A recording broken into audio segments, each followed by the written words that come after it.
The question arises, and we must investigate also what is the law of South Africa says. How can a city in South Africa be 80% foreign nationals? That is dangerous.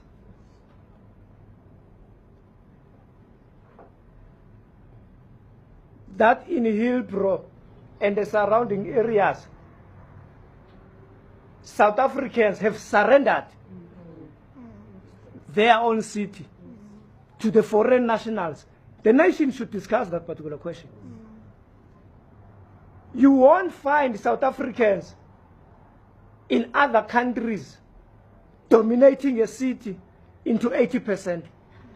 Because if we do not debate that, that necessarily means the whole South Africa could be 80% dominated by foreign nationals. And the future president of South Africa could be a foreign national. We are surrendering our land. And it is not xenophobia. To talk truth, we fought for this land. From a white minority, we cannot surrender it to the foreign nationals. That is a matter of principles. We fought for this country, not only for us, for the generations of South Africans. The arms that are being used here in Hillbrow are arms of war, which are unlicensed. The hijacking of buildings here in Hillbrow is a sign of taking over power. The question of dominance of foreign nationals in illegal trading and also businesses that are here in Hillbrow is an economic sabotage that is taking place against our people that were supposed to be those that are running those particular businesses.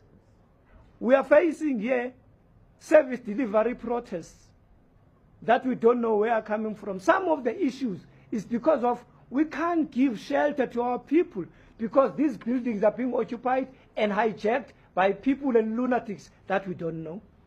Where we can be housing at least the middle class that is working here. Those who are coming from universities, they're having at least less enough to buy their own houses. And then they can rent from the state and then start a new life, you know, and invest and buy a proper house in future. But we can't do it because of these buildings are hijacked by criminals.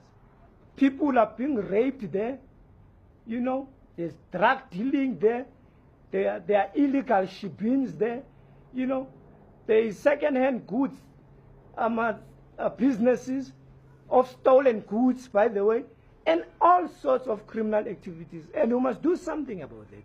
I want to ask the nation, South Africa, and the so-called human rights activists and organizations, what must the police do when they are shot at by criminals? Must they sing Nkosi Sikelela ya Africa, or they must return fire? We are losing police officers day in, day out, but we are protecting criminals that are terrorizing our communities. We are 52 million people. If each and every of us can be a police officer and fight against crime, we will squeeze crime in South Africa. Nigerians, they can't trade in these villas. But when we have a permit in South Africa, what is the meaning of permit? The meaning of permit is that you are allowed to trade to the country you are. We are South African. Do we need a permit to trade here? Do we? We have IDs. So how does they know it's only Nigerians they are trading here? How does they know? Guys, what they are doing is not fair. These all people, police, JMPD, even everything what is happening here, they are also South African.